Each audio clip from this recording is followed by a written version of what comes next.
je voudrais là une première remarque entre l'année de la sortie d'Égypte et les générations qui suivent. Et là, la Mishnah elle-même se rapporte à ces différences dans les termes de Pesach Mitzrayim et Pesach Dorot. Elle nous donne les distinctions pratiques d'abord, et pour chacun, il doit déduire les conclusions aussi bien spirituelles que pratiques de cette différence. Par exemple, le Pessah d'Égypte était 1 jour et le nôtre 7 jours. Le Pessah de Mitzrayim était dans les maisons. Pessah d'Orot, c'est dans Yerushalayim. Le Pessah de Mitzrayim, il fallait mettre le sang sur les frontaux et sur le portique. Pessah d'Orot, ça n'existe pas. Nous voyons donc qu'il y a là une différence fondamentale, d'ailleurs on peut la comprendre, entre la génération qui a vécu, qui a vu la naissance du peuple d'Israël et les générations à venir, qui sont déjà après la naissance. Si on s'exprime avec le terme naissance, je crois c'est très facile de voir la différence. La naissance, c'est 1 jour, le jour de la naissance, et puis toute la vie de celui qui est né et qui doit s'accomplir après sa naissance.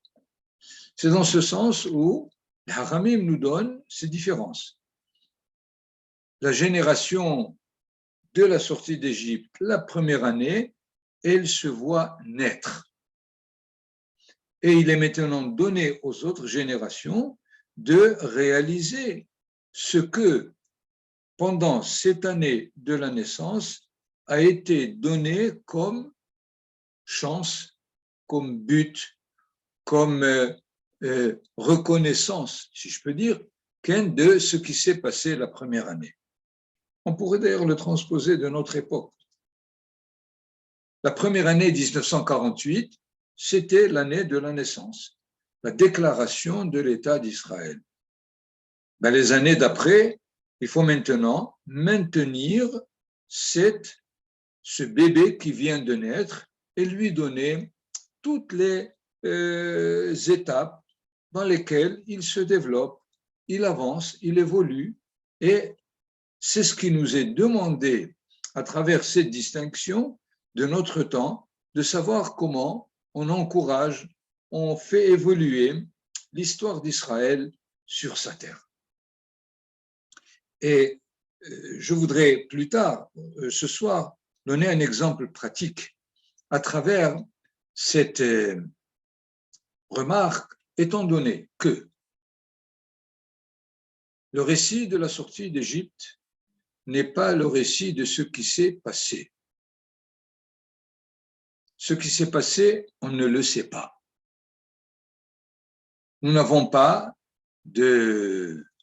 d'objets archéologiques ou bien de photos ou de quoi que ce soit. On n'a rien du tout. La sortie d'Égypte, c'est l'interprétation, l'impact qu'elle établit sur nous à travers l'histoire d'Israël, à travers les Midrashim, à travers la Gemara. C'est l'impact qu'elle réalise sur nous qui est demandé le soir de Pessah. Vous savez d'ailleurs, comme exemple très simple, à partir de quand on raconte la sortie d'Égypte, il y a plusieurs textes. Il y a le texte qui demande de le faire à partir de Terah, Avi Abraham, Avi Nahor. Vous avez le texte devant vous de la Haggadah qui dit que Mitehila, Ovdei Avoda Zara Hayu Avoten. Au début, nos ancêtres étaient des idolâtres. D'où est-ce qu'on le sait? Et le texte lui dit immédiatement, Vayomer Yehoshua el kol ha'am, be'ever ha'nahar yashevu avotechem me'olam. De l'autre côté de la rive du fleuve, vos ancêtres ont séjourné. Terah, avi Abraham, va avi Nahor. Terah, le père d'Abraham et de Nahor, va ya'avdu Elohim acherim, et ils ont servi d'autres dieux. Voilà donc comment Yehoshua, à la génération qu'il quitte, c'est ce peuple qu'il a installé sur la terre d'Israël 14 ans, et il quitte le peuple d'Israël en lui disant, rappelez-vous que vos ancêtres étaient des idolâtres. Qu'est-ce que ça peut leur apprendre? Mais dans la Haggadah, nous avons un autre commencement, qui est celui, essaye de sortir et d'apprendre ce que Lavan, l'araméen, qui était finalement l'oncle et le beau-père de Yaakov, et de là commence le récit. Troisième possibilité de récit, c'est la réponse à Manishtana. On commence à l'asservissement lui-même. Vous voyez donc que la Haggadah nous propose des entrées différentes. Que chacun choisisse d'où est-ce qu'il essaye de bien comprendre l'histoire d'Israël, de Terah, de Lavan ou de Paro. Ce n'est pas seulement le commencement, d'ailleurs. C'est même la façon de dire le récit lui-même. Je viens de vous donner l'exemple de Yehoshua, mais on peut apporter d'autres exemples dans le récit des prophètes et même des Ktuvim. Il y a au moins 2 psaumes qui racontent l'histoire de la sortie d'Égypte de façon complètement différente. Finalement, il y a là une nécessité de chacun de nous de savoir bien comment intérioriser la sortie d'Égypte pour pouvoir la transmettre d'une part et pouvoir et réaliser ce que cette sortie nous demande. Et ce n'est pas pour rappeler ce qui s'est passé. Je vais vous apporter un exemple d'Ézéchiel. Je vais vous rapporter le texte en français pour que l'on aille plus vite. Ah, comment est-ce que je peux, puisque c'est toi le host? Comment je vais, non, c'est la même chose. Est-ce que la possibilité, est-ce que vous voyez le texte? Non, pas du tout. Bon, je vais le lire et nous allons essayer de tirer quelques conclusions. C'est le chapitre 16 d'Ézéchiel. La parole de l'Éternel me fut adressée en ces termes. Fils de l'homme, fais connaître à Jérusalem ses abominations. C'est-à-dire, l'introduction, c'est de venir avec des remontrances à ce peuple d'Israël qui maintenant se trouve en Babylonie, avec Ézéchiel. La destruction du temple n'est pas encore effectuée. Et voilà, tu diras, ainsi parle le Seigneur Dieu à Jérusalem, le Dieu de ton extraction et de ton pays natal, c'est la terre de Canaan. Jusque-là, on peut suivre. Le verset suivant ton père était amoréen et ta mère hittite. Quel est notre père qui était amoréen et quelle est notre mère qui venait de Heth? Très bizarre. Comment est-ce que Ézéchiel aborde le récit? Quant à toi, quant à ta naissance, maintenant il s'adresse à, à l'enfant, si on peut dire, dont les parents étaient amoréens et hittites. Le jour où tu fus enfanté, ton nombril ne fut pas coupé. Tu ne fus pas lavé dans l'eau pour être purifié. Tu ne fus pas saupoudré de sel ni enveloppé de l'ange. Nul œil ne t'est pris en pitié pour te donner aucun de ces soins par ma compassion pour toi. Comment finalement Ézéchiel décrit la sortie d'Égypte? Un bébé jeté. Quelque part, personne ne s'occupe de lui, on ne le longe même pas. Et voilà, il annonce que tu fus jeté au milieu des champs par suite de la répulsion que tu inspirais le jour où tu naquis. Comment donc voir Ézéchiel et le commencement du peuple d'Israël? C'est un peuple qui était rejeté par tout le monde.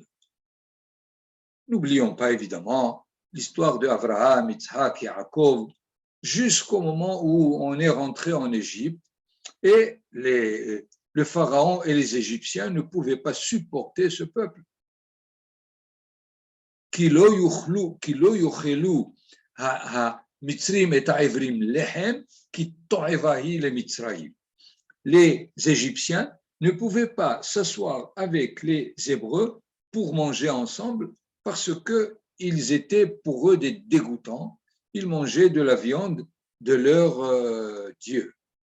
Et dans ce sens, voilà ce que Ézéchiel rapporte pour essayer de voir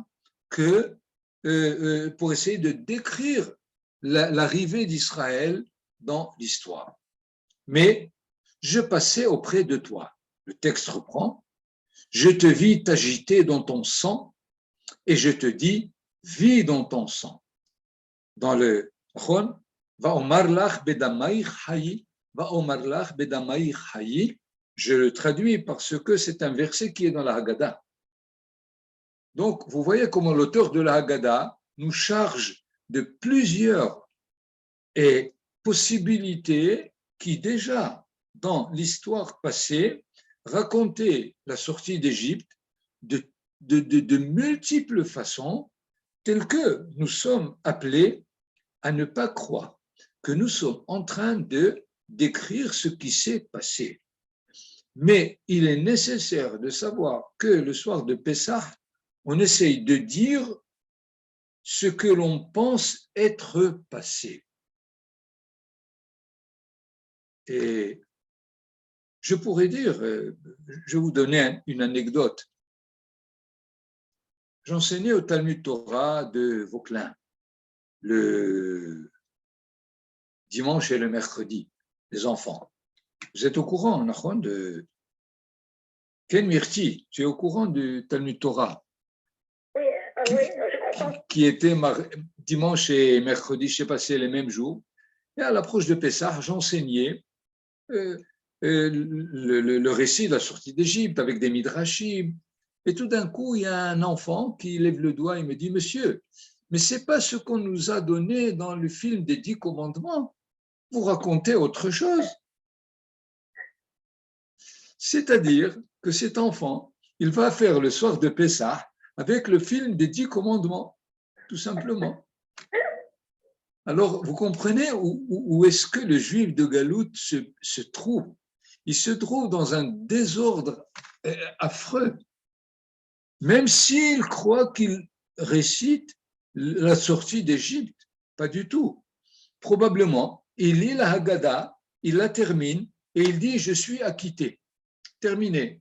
Ce qui fait, il n'a abouti à rien du tout.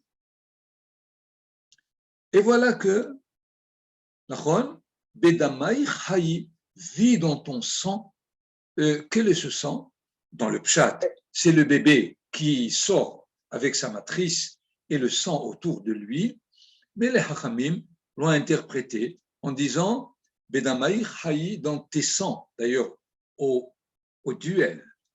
C'est quoi? Le sang de Brit Mila et le sang de l'agneau pascal. C'est comme ça. Plus tard, les Hachamim vont nous dire vis dans le sang que les Goyim répandent dans la galoute, l'Inquisition, la Shoah et tout ce qui se passe. De toutes les façons, voilà que Ézéchiel nous dit Bedamaï Haï, c'est dans le sang que tu vas vivre. Lequel? Ou bien le sang des mitzvot, qui est Brit Mila, l'agneau pascal, ou bien le sang que les peuples répandent pendant les années d'exil. Je t'ai multiplié comme la végétation des champs. Vous le savez, ça rappelle le verset Vayirbu, Vayatzmu bim'od, me'od vatimmaleh haaretz otam. Et tout d'un coup, et le peuple a commencé sur ce verset et de dire qu'il y avait chaque femme accouchait 6 d'un coup. Évidemment, on peut comprendre les 600 000 qui se sont retrouvés entre 70 et 600 000 quand dans l'espace de 210. N'oubliez pas que 600 000, c'est 3 millions, et 3 millions multipliés par 5, c'est 15 millions. Comment est-ce que de 70, on devient 15 millions en 120 ans? Et dans ce sens, je t'ai multiplié comme la végétation des champs. Tu as augmenté, grandi, tu as revêtu la plus belle des parures, tes seins se sont affermis, ta chevelure a poussé, mais tu étais nu et dénudé. Et je passais près de toi, et je vis que tu étais arrivé à l'âge des amours. Quel est l'âge des amours? Finalement, là rentre et le récit, selon Ézéchiel, de Akadosh Baruch Hu qui veut prendre femme. C'est comme ça qu'il voit la naissance d'Israël. Et je passais près de toi, j'étendis mon vêtement sur toi et couvris ta nudité. C'est-à-dire que il décrit finalement le processus de la sortie d'Égypte d'un bébé délaissé qui a été pris par Kaviachol HaKadosh Baruch Hu, qui s'est occupé de lui, et quand ce bébé, il me semble que c'était une fille, est devenue jeune fille, il a décidé de la prendre comme femme. Donc finalement, il voit la sortie d'Égypte comme des fiançailles.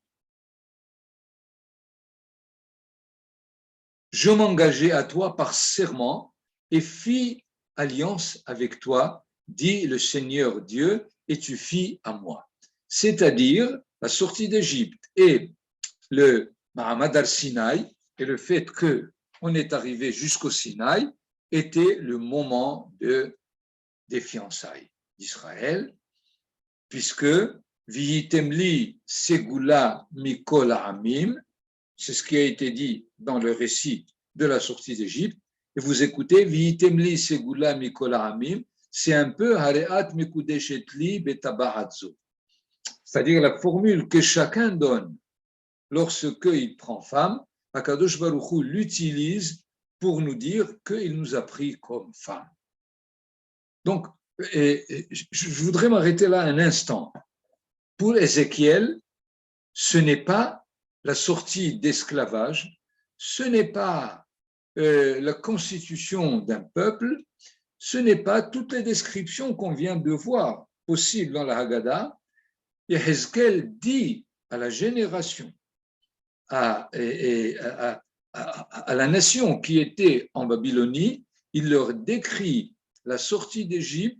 N'oubliez pas que vous étiez jetés complètement, et c'est Akadosh Baruch Hu qui a accepté de vous prendre comme quelqu'un qui prend pour femme, et il a même contracté une alliance avec vous. C'est bizarre. Je te lavai dans l'eau, je nettoyai le sang qui te couvrait, et je t'oignis d'huile, je te revêtis de broderie,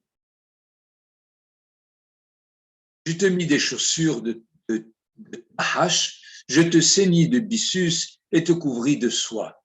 Je t'ornai de parures et je te mis des bracelets aux mains, un collier au cou, j'ai mis un anneau au nez, des boucles aux oreilles. Évidemment, tout ceci, c'est quoi? Comment on le traduit? Je t'ai donné la Torah. Je t'ai finalement fait à ce que tu apparais tellement belle et tous les peuples voulaient s'approcher de toi. Quand est-ce?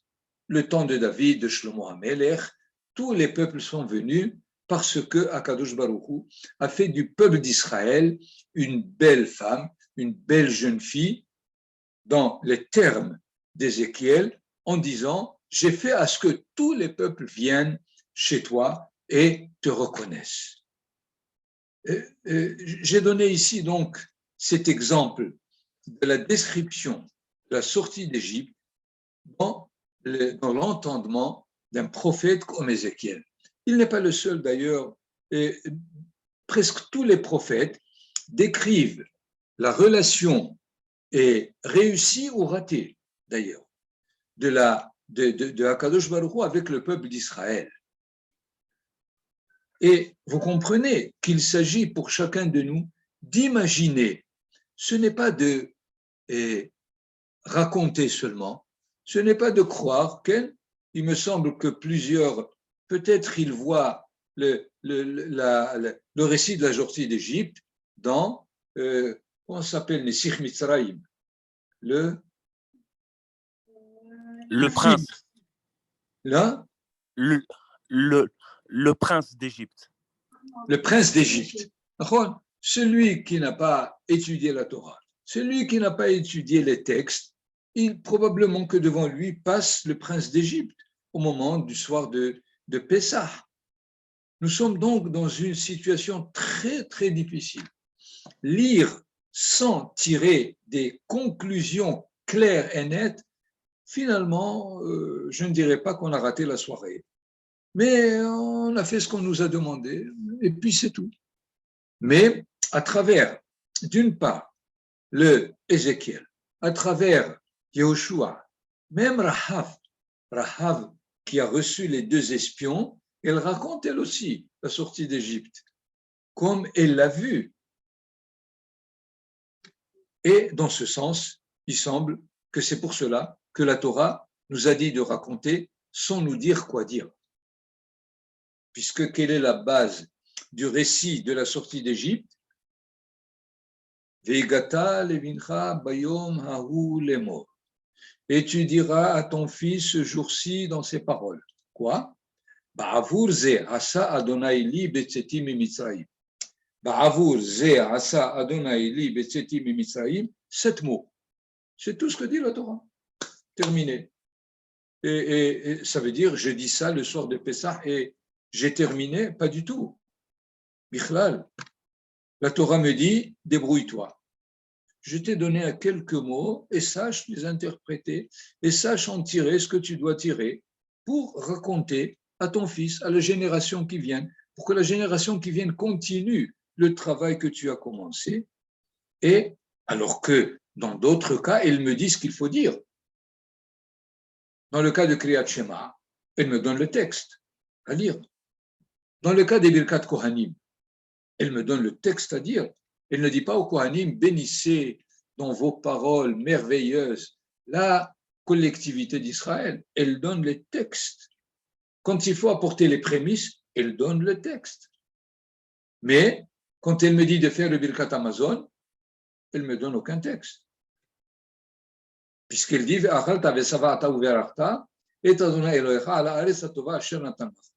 voilà, c'est terminé. Donc, il faut bien savoir dans quel cas la Torah me donne les textes, dans quel cas elle me laisse la liberté totale de réaliser la mitzvah quand il s'agit de la réaliser dans le monde de la parole. Et dans ce cas du récit d'Égypte, elle me donne la possibilité d'inventer ce que je dois dire pour la génération à venir, puisque ce n'est pas le cas, il a fallu qu'on écrive une Haggadah. Vous pouvez par la suite essayer de voir comment la Haggadah s'est développée tout au long des générations. Je vous donne un exemple simple. Vous savez, le chant de Dayenu, vous le connaissez? Le chant de... Dayenu, Ah oui. d'accord? C'est les 15 fois Dayenu que l'on dit Ilou, Ve'ilou, Ve'ilou. Vous savez, d'accord? Eh bien, Maïmonide, dans son livre de Yad HaZaka, il écrit la Haggadah. Il nous donne la Haggadah qu'il faut lire. Mais il n'y a pas Dayenu. Ce qui fait Dayenu est arrivé au moins après Maïmonide. Et d'autres textes d'ailleurs qui ne paraissent pas dans la Haggadah de Maïmonide.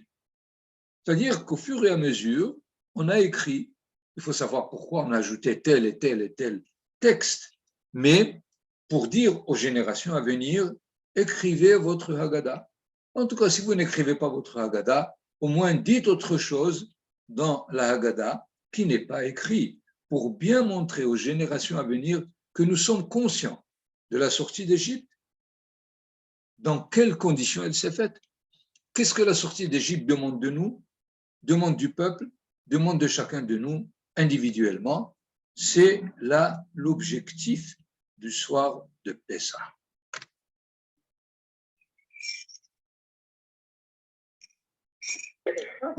Si vous avez des questions à ce niveau, je suis là. Sinon, je peux continuer encore. Comment? Comment? Comment? C'est beaucoup de questions. Bevakasha. Après votre récit et toutes les possibilités que la Haggadah donne, ça embrouille encore plus. Parce que nous ne savons pas qu'est-ce que nous sommes, qui nous sommes, parce que ou nous sommes les descendants de Terah qui faisaient Avodah Zarah, ou les descendants de Lavan, ou les descendants d'Égypte, ou nous sommes je ne sais pas, des mamzerim jetés de Émori, Hittite, et tout ça, et des dégoûtants, je ne sais pas quoi. Alors maintenant, c'est encore plus embrouillé que d'abord. Après, nous devons savoir qu'est-ce que ça demande de nous et quoi. Baruch Hashem, j'ai réussi de vous embrouiller. C'était mon but. C'était mon but. Bédiou, tu as saisi le point que je voulais, où est-ce que je voulais en venir. Alors, à partir de maintenant, que chacun mette de l'ordre. Et on peut mettre de l'ordre, c'est sûr. Parce que si je raconte l'histoire à partir de la vanne, il faut que je sois conscient qu'à l'intérieur d'Israël, il y a ceux qui veulent miner l'histoire d'Israël. Puisque c'est ce qu'a fait la vanne. La vanne, il a dit, Abanim, Abanot Benotai, Abanim, Banai, Ve'atson Tsoni, tu n'as rien à faire. Tu sors tout seul et tu laisses tout le monde ici. C'est-à-dire qu'un oncle, un gendre, un beau-père est capable de mettre à l'échec l'histoire d'Israël. Il faut que je sois capable de saisir bien cette idée pour savoir qu'est-ce que je fais pendant ma vie. Comment est-ce que je vais essayer de mettre sur pied la façon de raconter l'histoire d'Égypte pour contrecarrer BDS, Shalom Arshav, etc. Et ça, le monde de la Torah ne le fait pas, tout simplement. C'est ça le problème. S'il comprenait pourquoi l'auteur de la Haggadah nous a mis la vanne, eh bien, il se conduirait autrement. Ou bien, il n'est pas capable, mais il peut savoir que notre histoire est une histoire d'alliance entre nous et Akadosh Baruch Hu. L'alliance veut dire il n'y a pas le choix. Ou tu suis correctement, ou bien il y aura des tensions, une malrassou. Et de cette façon, on peut plus ou moins supporter l'histoire d'Israël. Ce qui fait, chacun doit, à sa façon, construire le récit de la sortie d'Égypte. On ne lui a pas demandé de voir aussi bien et Terah, et Lavan, etc. On peut les atteindre. Par exemple, c'est sûr que quand la Mishnah nous dit une formule très, très schématique, mais on ne sait même pas qu'est-ce qu'elle veut. Mathil bignut umsayem besheva. Il commence par décrire le côté péjoratif de l'histoire d'Israël, et ensuite il termine par l'éloge de l'histoire d'Israël. Voilà ce que dit la Mishnah, et la Gemara, évidemment, pose la question, comment je le fais? Deux avis. Le premier, Avadim Aïnou le Pharaon de Mitzrayim, c'est Gnut, c'est l'état d'esclave. Vayotzienu Hashem Eloheinu Misham, c'est le Sheva. Baruch Hashem, Akadosh Baruch Hu nous a fait sortir d'Égypte. Deuxième possibilité, c'est Mitehila Ovdei Avodah Zara Hayu Avotenu. Au début, nos ancêtres étaient idolâtres. Ve'achshav kerevanu hamakom la'avodato. Et maintenant, Akadosh Baruch Hu nous a rapprochés de son culte. Donc, il y a, mais avec cette explication, nous ne savons pas pourquoi est-ce qu'il faut passer par l'étape d'idolâtrie pour être proche du culte divin. D'autant plus en quoi l'asservissement sert le fait que je peux servir Akadosh Baruch Hu qui nous a sortis d'Égypte pour le servir. C'est là l'objectif du soir de Pessah. Essayez de comment on peut dire, de se limiter à une dimension, d'essayer de bien la comprendre et savoir en quoi est-ce que je peux faire de cette dimension la mienne et travailler dans ma vie à travers cette dimension. C'est là les différentes directions que l'auteur de la Haggadah nous propose. Pas le temps, mais on prendra plus tard un psaume qui est le plus étonnant qu'on puisse espérer de la description de la sortie d'Égypte aussi. Je voudrais raconter une petite histoire qui est en rapport avec ce que vous dites là, en rapport avec mon alia en Israël. On a fait notre alia il y a 26 ans. Okay. Et avant de partir en Israël, je travaillais dans une société qui s'appelle Fnac Service, qui est une société qui appartient à la Fnac, qui s'occupait de travaux photo. Et alors qu'on avait déjà décidé de faire notre alia, la direction de ce Fnac Service, ils ont commencé à me faire des problèmes en disant par rapport au Shabbat, et ils sont arrivés même à la fin à me dire que pour Rosh Hashanah, je ne pourrais pas, ils m'ont refusé mon congé pour Rosh Hashanah. Alors que selon la loi française, c'est interdit en principe. Mais bon, ça ne les a pas gênés. Et j'ai dû faire une fausse déclaration au médecin que j'étais malade, etc., pour avoir Rosh Hashanah. Et pourquoi je raconte ça? Parce que je pense que c'est quelque chose peut-être que je peux raconter le soir du Seder, parce que c'est quelque chose qui nous a confirmé dans notre idée qu'il y avait maintenant Pharaon qui était à la direction de ma société et qu'on nous poussait quoi, vers… on avait déjà pris notre décision, mais comme si Hachem nous envoyait un signe qui nous disait, qui nous poussait un peu plus. Donc voilà, c'est tout. C'est juste pour peut-être une anecdote que je peux raconter, que je n'ai pas raconté à mes enfants ou mes équipes. C'est sûr qu'ils vont raconter comment on est monté, quelles sont les difficultés, et comme les difficultés qui ont déjà été signalées à différents niveaux dans la première sortie d'Égypte. J'ai toujours rapporté le fait que la sortie d'Égypte n'a pas réussi. Et le soir de Pessah, on nous propose encore une chance de réussir une petite partie de cette sortie d'Égypte. Or, si je n'ai pas la description la plus proche de la réalité de la sortie d'Égypte, je ne pourrai pas savoir comment je peux la faire avancer, la faire évoluer. C'est ça l'important. C'est sûr, surtout pour nous qui sommes venus de Galout, que veut dire la sortie d'Égypte pour l'Israélien qui est né ici? Question. Ça aussi. Mais souvent, ils nous demandent, mais comment vous venez d'un pays riche, pourquoi vous avez fait votre alia pour venir vous perdre dans ce pays avec tous ces problèmes, avec l'intifada, On peut répondre, il n'y a aucun doute. Je pense que la réponse simple, écoutez, lisez l'histoire d'Israël, ça fait 3500 ans, et vous pouvez savoir pourquoi je suis là. C'est tout. Or, vous êtes ignorant de l'histoire d'Israël, c'est pour cela que vous avez cette question. Rien d'autre. Celui qui regarde l'histoire de 3500 ans, je crois que il est obligé de savoir qu'il n'y a qu'une seule solution, c'est Israël sur sa terre. Et rien d'autre. Quelles que soient les conditions.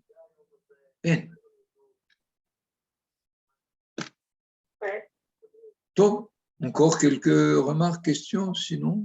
Oui, aussi je veux demander pourquoi il faut raconter dans le Seder que tout le monde veut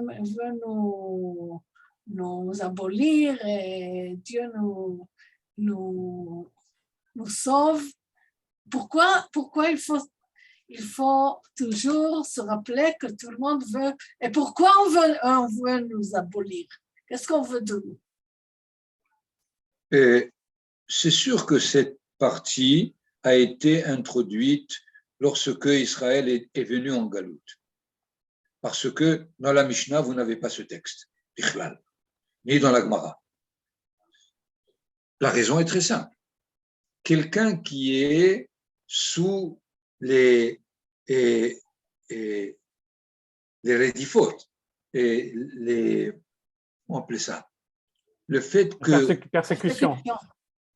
Les persécutions, que toutes les persécutions, et ça s'étend sur des centenaires, eh bien, le juif simple, il te dit, c'est terminé, on arrive à la fin. On lui dit, on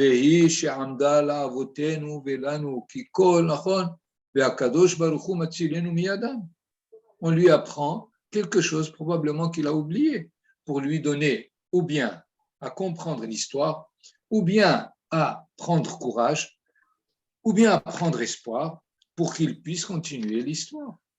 C'est sûr. Il y a les persécutions ici aussi. Comment?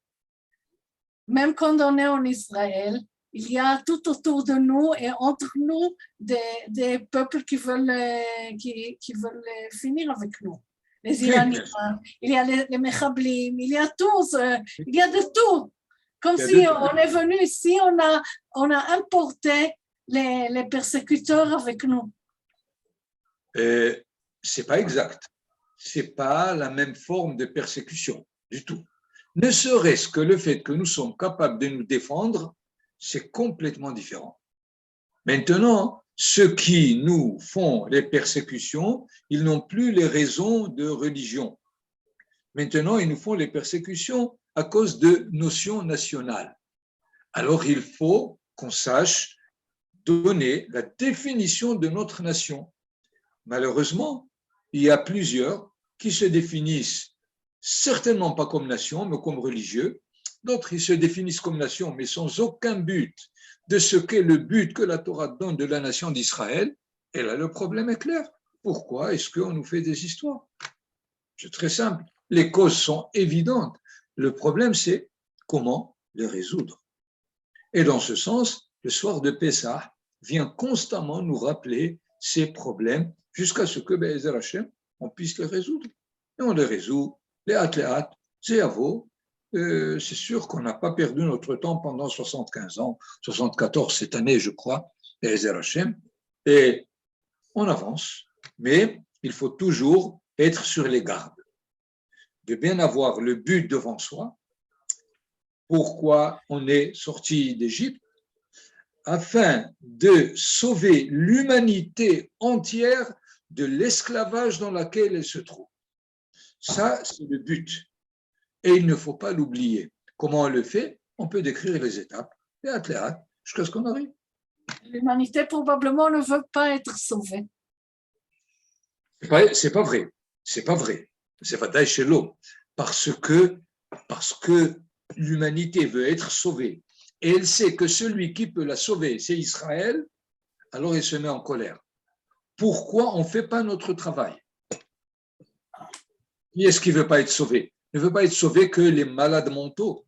L'humanité n'est pas encore malade mentale. Elle n'est pas encore à ce niveau. C'est sûr que non. Elle a des difficultés, elle a des problèmes, elle ne sait pas s'en sortir.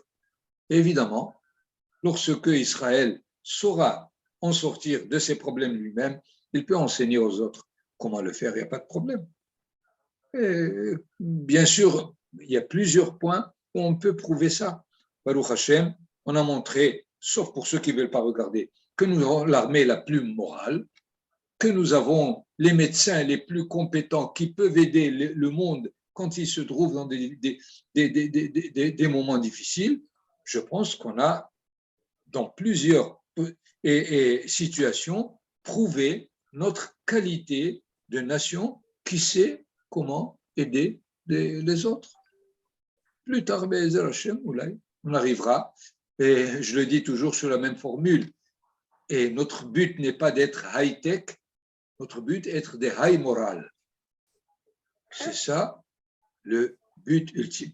On sera aussi high-tech, il n'y a aucun doute, on est capable, mais ce n'est pas le but essentiel. Le but essentiel, c'est de montrer comment chez nous, on s'occupe des délinquants, on s'occupe de toutes les déviations morales qu'il y a, et les peuples, ils achèteront, il n'y a aucun doute, je suis sûr. Mais tant que nous-mêmes, nous ne sommes pas modèles de la solution de ces problèmes, évidemment, il y a les tensions, c'est normal. J'ai le rapport d'ailleurs pour une dernière remarque, même dans un couple, chacun a sa fonction. Eh bien, si le mari ou la femme ne remplissent pas le rôle, il y a colère de l'autre côté. C'est tout, il n'y a rien d'autre.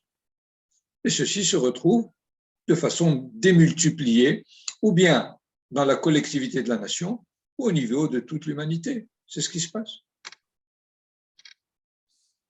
Toda Rabba. Drôle. C'est un peu drôle.